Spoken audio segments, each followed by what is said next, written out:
Olá, esse é o podcast do TMO-EPM e da Hematologia do Hospital 9 de Julho.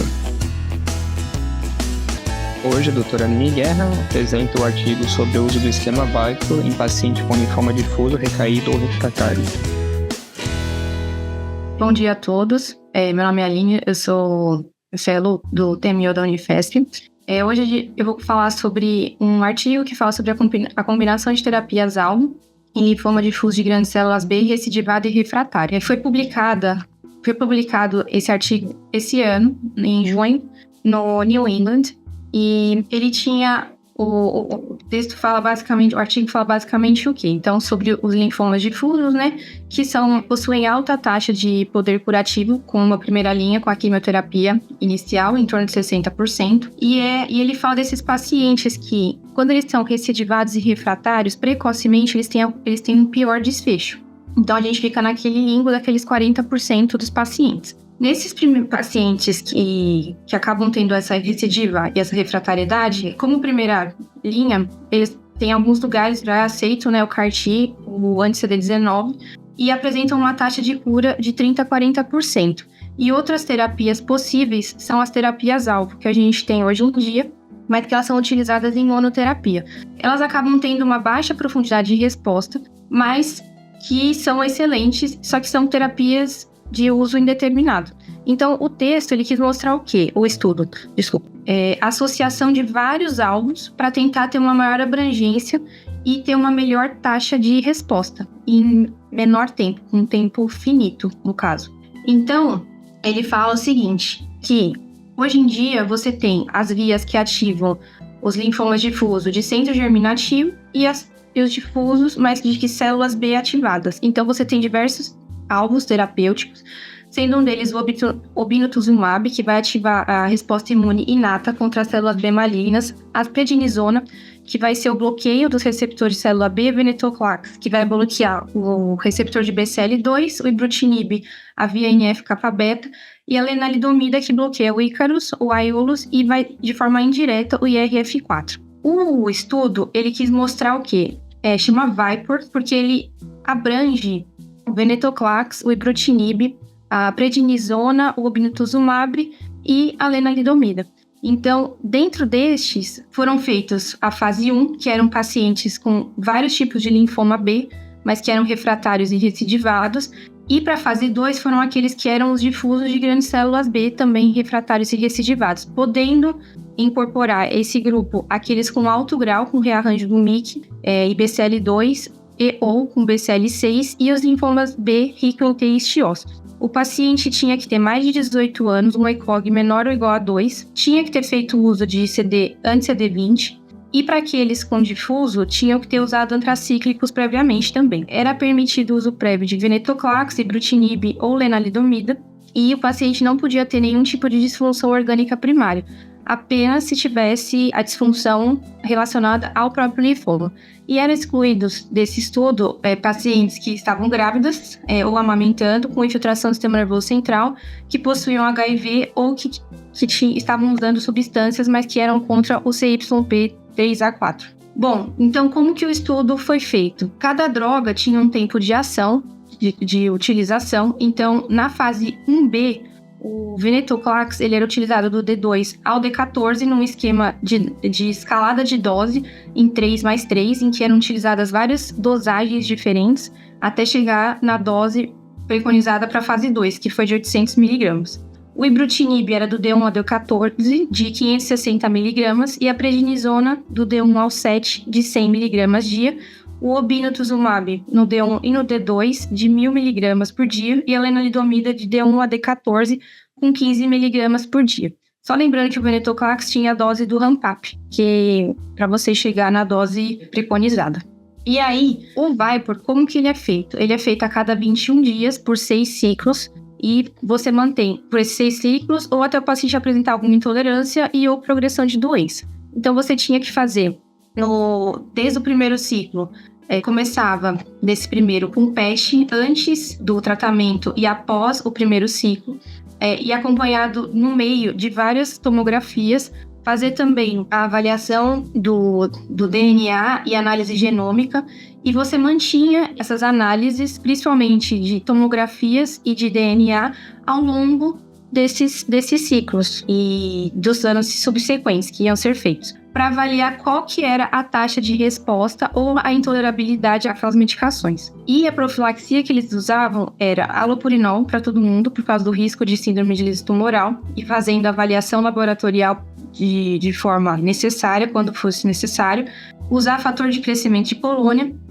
profilaxia contra pneumocistis, ele não falava exatamente se era o Bactrim, e contra TVP também, então algum anticoagulante quando fosse necessário. Aí dos resultados, então ele avaliou uma população de fevereiro de 2018 a junho de 2021, num total de 60 pacientes com linfoma B, o refratário e recidivado. E na fase 1 tinham 20 pacientes, sendo que 10 eram linfomas difusos de grandes células B, e para a fase 2 foram 40 pacientes, mas todos com difuso. Desses com difuso, a idade média era de 60 anos, que variava de 29 a 77 anos, 92% tinha estádio 3 ou 4, 86% tinham DHL elevado, 56% pelo menos 2 sítios extranodais acometidos e um IPI maior que 3 em 68% dos pacientes. E dessa população estudada, 17 eram transformados também. Então, dentro dessas terapias e dentro dessa população foi visto esses 5 subtipos, sendo os difusos de centro germinativo sem outras especificações, os difusos não centro germinativo, os de alto grau BCL2, alto grau BCL6 e os linfomas B rico em T histiócitos, sendo que os de alto grau com BCL2 era a população com maior incidência. Dessa população estudada, viu que uma média de terapia prévia foi em torno de 3 linhas, mas que variava de 1 a 9 linhas terapêuticas prévias utilizadas. E foi visto que muitos deles acabaram usando CAR-T previamente e 29 tinham refratariedade pelos critérios de Scholar, né?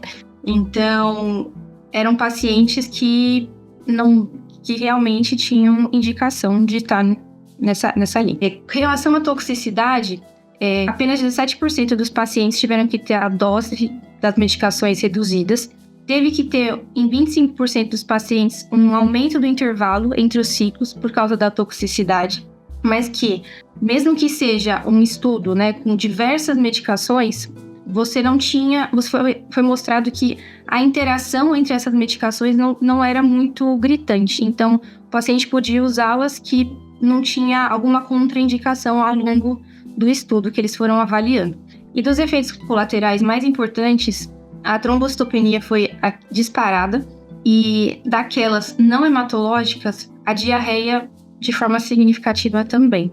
Bom, então, das respostas clínicas, 48 pacientes com linfoma difuso, 2 foram excluídos por causa dessa toxicidade antes do início da terapia, e 18 pacientes obtiveram resposta completa. Só que dentro dos que tiveram resposta completa, apenas aqueles que eram de centro germinativo não chegaram a essa linha, né? Chegaram apenas a uma resposta parcial.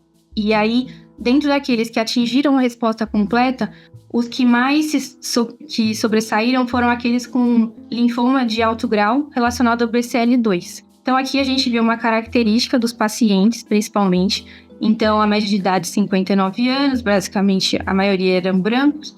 Então, o BCL2 era o que tinha um tipo histológico mais frequente e que tinha um IPI maior ou igual a 3. Então, que isso destacava um pouco mais. E também achei interessante a questão do CAR-T, né? Acho que por ser um estudo onde o lugar tenha maior acesso ao CAR-T, a gente vê como nem sempre acaba sendo a melhor opção no dia a dia. Não a melhor opção, desculpa. Mas, apesar de ser uma terapia acessível, não é a solução de todos os problemas. E o follow-up que foi feito foram de 40 meses, viu que tinha uma sobrevida livre de progressão de 2 anos no total de 34%, mas desse total, apenas 78% tiveram uma resposta completa e 38% uma resposta parcial.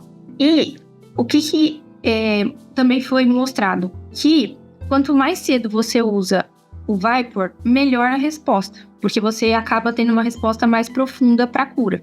E que desses pacientes analisados, 4 tiveram recaída após a resposta completa dentro de um intervalo de 18 meses do tratamento. Outra coisa interessante foi em relação ao PET, né? Então, eles viram que quando você tinha um DVI maior que 5, após o final da terapia e ainda apresentava volumes tumorais grandes, você tinha uma menor PFS. Então, o PET realmente foi bem importante, tanto no pré quanto no pós. E aqui também ele começa falando o quê? Sobre a questão da finitude, né, do tratamento, como algo mais tolerável, e a dosagem do nível sérico das drogas, não necessariamente das drogas, mas das moléculas que você acaba tendo de forma indireta, um aumento ou uma diminuição delas, que são atingidas diretamente por cada uma das drogas-alvo. Então, você consegue ter um parâmetro melhor do que cada droga está fazendo. E aí, você viu que, com esses dois desfechos, essa finitude e essa avaliação molecular, você tinha menor eventos hematológicos graves e menor evento não hematológico também. E as respostas melhores estavam relacionadas com o MYC positivo e o BCL2. Então, aqui é relacionado mais ao venetoclax, né? Que o MYC, ele tem um poder de sensibilização para fazer a apoptose da célula, e o venetoclax, ele vai impedir a ação do BCL2 e vai aumentar a questão de destruição celular. Por isso que acho que está mais relacionado. E que o Viper, ele é como uma ótima terapia ponte também, tanto para pacientes que fizeram uma linha prévia, né, e vão fazer radioterapia, um novo CAR-T ou até um transplante, que é nesses pacientes que tiveram uma resposta parcial. Então aqui mostra, quando você associa as terapias, você tem uma melhor resposta de apoptose do que quando você usa terapias de forma isolada. Isso na questão molecular, nesses dois tipos mais prevalentes. E que, apesar de boa resposta no de alto grau com BCL2, você não consegue comparar muito bem qual que é melhor, porque a questão da população, que é um número muito pequeno. Então, isso eu acho que é algo para pensar depois a longo prazo, porque teve uma resposta significativa até o momento, né? Então, é isso que ele fala até na conclusão, que a população, ela é pequena, mas teve resultado com alto potencial curativo, então, que precisam de mais estudos, por ser uma fase 2. Terapias combinadas, elas têm se mostrado mais efetivas, menores efeitos colaterais e com uma maior tolerabilidade pelos pacientes, com linfoma difuso. Então, acho que isso também é algo que a gente tem que pensar muito bem quando for escolher a linha terapêutica. E que o Viper, ele não teve um nível de cura dentro dos pacientes com difuso de centro germinativo sem outras especificações, e que no futuro vai tentar se estudar outras terapias-alvo para conseguir atingir essa população. E os pacientes com as melhores respostas, ele fala que eram aqueles tratados com quimioterapia intensa ou CAR-T previamente, chegando até 30% depois de cura. Então, eu acho que é uma questão bem importante essa linha terapêutica. Tem uma probabilidade de cura, parece que alta, e acho que com mais estudos no futuro, a gente pode conseguir achar um outro caminho, né? Não necessariamente sendo esse caminho que a gente conhece hoje, que acho que o CAR-T hoje está ganhando muito espaço, por ser uma terapia finita e com alto potencial, e também até a questão do transplante autólogo, né? Que a gente tem que avaliar, acho que essas duas coisas. Você ter mais uma carta na manga sempre é muito bom. E acho que o tempo vai dizer pra gente se a gente tá seguindo por um caminho com sucesso. Então, é isso. Obrigada. Discussão. Bom dia a todos aí. Primeiramente, parabenizar a Aline pela apresentação. Ao meu ver, é um estudo que tem algumas limitações, né? É um estudo unicêntrico, é um estudo fase 1B, 2, né? E como sua característica tem uma amostra populacional relativamente pequena, mas ainda assim é um estudo que traz um racional interessante, né? De tentar bloquear simultaneamente diferentes vias de sobrevivência da célula oncogênica, às custas de efeitos colaterais importantes, principalmente efeitos mielotóxicos, mas que não são impossíveis de manejar. Imaginava-se que quando você faz esse sinergismo com drogas, algo, né, a gente pudesse ter um cenário realmente que pudesse ser catastrófico do ponto de vista de efeito colateral, mas essa não é uma realidade. Ainda assim, não é um estudo comparativo. Apesar de haver ganho de PFS sobre a vida global, os benefícios foram mais expressivos, como a Aline muito bem falou, em alguns subgrupos, especificamente aqueles com rearranjo de MYC e BCL2, em linfoma difuso de centro não germinativo. também varia de acordo com a linha terapêutica, né? Na tentativa de fazer em segunda linha é melhor do que terceira linha terapêutica e assim por diante. Mas ainda acredito que existem estudos mais robustos que fase 3 que endossam um melhor perfil de segurança. Claro que não dá para comparar, porque não existe estudo comparativo. Mas, apesar disso, o estudo mostra que os pacientes que apresentam a resposta completa foram respostas mais aprofundadas, mais duradouras. Então, esse é um cenário que a gente deve pensar aí para o futuro, que abre uma discussão se, eventualmente, não poderia ser uma escolha terapêutica interessante, né, em pacientes, né, com estudos posteriores, em pacientes que a gente pode fazer, por exemplo, uma ponte para um CAR-T ou para o transplante, dado que essa resposta foi mais aprofundada, a resposta mais duradoura até esse tempo, né? A gente sabe que na nossa realidade a gente ainda precisa de muitos pacientes ainda, autorização de convênio, demoram muito tempo para poder fazer especialmente o CAR-T, e não só como terapia ponte, mas também como terapia de resgate pós essas outras modalidades, como o CAR-T, né? O estudo traz uma PFS de 2 anos de 30% nesses pacientes que foram submetidos ao CAR-T, então pode ser também um cenário interessante. Bom, complementando aí o que o Lucas disse, né? É um artigo que eu gostei bastante. A gente sabe que é muito difícil a abordagem e o manejo do paciente com difuso, recaído e refratário, principalmente em pacientes mais jovens, que a gente tenta evitar cura, essas coisas do gênero, a gente sabe que é um pouco difícil. O artigo, eu acho que ele é muito bem organizado, assim, né? Ele divide em 2 fases, a fase de 1B, né? Pra gente poder avaliar a segurança em relação à dose do venetoclax, e a fase 2, pra gente poder ver realmente a eficácia do VAIPro em si. E achei bem legal essa parte que ele coloca de fazer o esquema do VAIPro como se fosse uma quimioterapia convencional, né? E fazer ali 6 ciclos, porque normalmente a gente usa essas drogas até progressar no longo período. Eu achei isso bem legal do esquema que ele mostra pra gente. Em relação à toxicidade, né, o principal foi o medular, o que já era esperado, mas uma coisa que eu achei curioso foi o fato da hipocalemia, né? Teve hipocalemia grau 3 e 4, sei lá, eu pensaria mais em uma hipercalemia por conta de uma síndrome de Leigh, por conta do uso do veneto. Mas teve esse efeito adverso aí que me preocupa um pouco, porque está tendo uma alteração hidroeletrolítica importante em pacientes usando ibrutinib, então pode ser que piore algum quadro de arritmia, alguma coisa do gênero, tem que ficar de olho. Mas, no geral, né, teve uma taxa boa de resposta, principalmente no subtipo, né, o ABC e no subtipo double hit, aí, né, com a mutação do BCL2. E eu acho que é uma droga que a gente pode usar, sim, em uma terapia ponte. A gente aqui no 9 já tentou usar, né, pelo que eu me lembro, uns 3 pacientes que a gente usou um VAIPro adaptado, assim, na tentativa de fazer uma terapia ponte, uma terapia mais pra frente, mas a gente viu que teria algumas dificuldades em relação a isso. Então eu acho que o futuro seria mais isso mesmo, uma terapia ponte, e talvez, quem sabe, né, se ele se mostrar realmente muito bom para o subtipo ABC ou double hit, quem sabe ele pode até ter uma terapia padrão de segunda linha para esse tipo de acometimento. Parabéns, Aline, foi bem detalhada a sua apresentação, né? Para quem não conhecia o artigo, não tinha lido, ficou bem claro, assim, bem detalhado.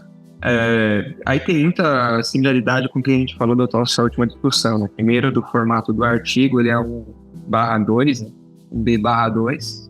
Ele tem a dose de escalonamento, ele até faz 3+3, já expliquei da outra vez, até para chegar na dose ideal de veneto, né? A gente até teve essa discussão quando a gente acabou fazendo esse VAIPro-like. E aí tem toda a questão, né, do objetivo desse estudo e que a gente vai fazer com esse resultado, né? Então, a questão acho que, enfim, foi segura, encontramos a dose máxima tolerada, né, a dose para fase 2, tem um resultado interessante e precisei para fase 3, né, pronto, acabou a discussão. Então, isso que a gente tem de objetivo, a gente pode ampliar um pouco, né, e abrir um pouco a discussão. Então, eu concordo com o que foi falado. Então, primeiro falando, né, pensando nos objetivos do estudo, em segurança, né, em relação à toxicidade hematológica, 0 surpresas, né, é esperado mesmo. O paciente já tinha linhas para esse tratamento, né, melhorar 3, aí tem até acima, conforme. Já tinha paciente pós-CAR-T, 40%, 30%, pós-autôlogo e uma mínima parcela pós-alogênico. E essas medicações, né, porque não é quimioterapia, que não tem efeito adverso hematológico, vai ter. Você está mexendo em várias vias, como a Aline mostrou no começo, né, esse foi o racional, né, por que associar vários tratamentos não quimioterápicos, mas que agem em via, né, de um receptor de célula B, enfim, você vai estar mexendo lá, você vai estar tendo toxicidade hematológica. Diarreia não é tão incomum, está dando muito remédio oral, então é comum ter efeito adverso como diarreia. E hipocalemia, né, que o Breno falou, também não me surpreende tanto, né? Acho que um desses pacientes talvez não teria tanta, né, carga tumoral, até pelo perfil, né, desses pacientes. E você faz profilaxia, como a Aline até mostrou, as profilaxias são feitas. Mas hipocalemia é um efeito adverso até sabido, né, até de BTK, como a gente sabe. A gente tem estudos com BTK e muitos nossos pacientes aí, você tem acompanhado interna até por hipocalemia, né? Então, grau 3, até mais. Então, também é algo que não surpreende tanto assim. Em relação, né, ainda a parte de biologia, a parte translacional, né, interessante como ele mostra, né, aquela curva de apoptose desses pacientes em relação à associação de droga e a subtipo, né, do linfoma B, né, o ABC e o double hit, na verdade.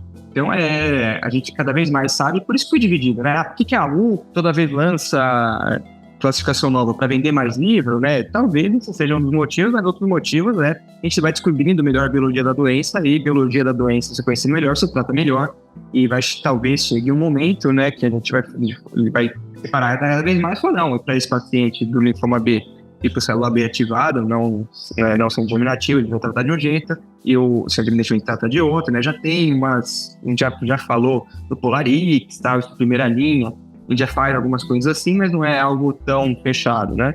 Mas acho que ele está chegando nesse momento. Já foram, né, só pegando, né, é surpresa que me responde melhor ABC? Não é tão surpresa assim, né? A gente já tem dados, a gente já falou, né, quando a gente tenta pegar esses pacientes, né, o remold, o reboost e tal, parece ter uma tendência, o próprio Polar já falou, não é uma surpresa assim. Em relação à resposta, também extrapolando o dado no objetivo do estudo, né, então você tem aquela resposta objetiva de metade dos pacientes, quando a gente pega todo o bolo, né, é bom, não é o que a gente queria, um paciente politratado e tal, quando você traz em linhas segunda linha, linhas mais precoces, responde melhor isso, como qualquer terapia, responde melhor para paciente menos tratado, sem surpresa nenhuma. E resposta completa 38%, aí você pega aquelas curvas, né? A pessoa pediu uma resposta completa, tá batendo 70%, mas aí é um terço dos pacientes. Acho que é isso. Eu só achei que esse protocolo não é um protocolo tão fácil para usar em qualquer lugar, principalmente porque você precisa dessas técnicas de avaliação molecular, para ver se está tendo uma resposta, né? E apesar dele ser muito bom, não é simplesmente só dar o remédio e falar para o paciente, volta tanto tempo e depois a gente só repete com um exame de imagem. Então isso eu achei que foi uma das coisas um pouco, não impeditivas, mas que cria um certo obstáculo para a gente conseguir abranger uma maior quantidade de pacientes, né? Perfeito, é bem isso que a gente falou, né? São outras toxicidades também, né? E a questão, falando muito da questão da aprovação, né? Também não falando isso, né? De ponte para CAR-T, a gente até discutiu, né, com alguém dos speakers de fora, não, o ponte é interessante, não tem nada, eu não consigo fazer, né? Então, acho que a gente não consegue aprovar isso aí. Quem fez, perguntar se deram Viper? A resposta é não, a gente não fez Viper. Viper é esse modelo que está desenhado, é uma terapia finita, o que é legal, né? Se você tem ciclos igual o ciclo tradicional de quimioterapia, mas a gente não fez. A gente fez uma adaptação, né, com doações. A gente não consegue aprovar Viper, essas drogas não estão aprovadas nessa combinação, e fora do Brasil também não está aprovado, tanto que tem estudo 1/2, né? Senão não precisaria disso, precisaria do estudo, já teríamos mais na frente, né? Então não é nada fácil aprovar esse esquema, mas é legal, né? Então, aquilo que a gente falou, é legal para passar para frente o estudo, acho que vale a pena, né? Eu já falei isso, vale o carimbo para você seguir com o estudo aí. E o filme do dia? O filme do dia, deixa eu pensar, pode ser Quero Ficar com Polly, porque nesse, né, o Ben Stiller, ele sai à noite, né, na noite anterior aí, ele come um prato que não estava acostumado, ele não passa bem. Eu acho que esse é o motivo que o Pedro não está presente, né? Então, o Pedro é o nosso Ben Stiller de hoje. Vini segue tentando criar a vibe do Ben Stiller, né? Não, era a Dan Sandler. Então, a Dan Sandler é o cara do paizão, assim, né? O Ben Stiller é o cara mais errado, assim. Então... Pior que se fosse comida, tava bom, cara, mas tô zoado. É muito falar, velho. Melhoras aí pro Pedro, melhoras para nós aí, todos aí. Boa, valeu, estou aí. Vocês, um abraço. Tchau, bom dia. Então, por hoje é isso, até a próxima semana. Tchau.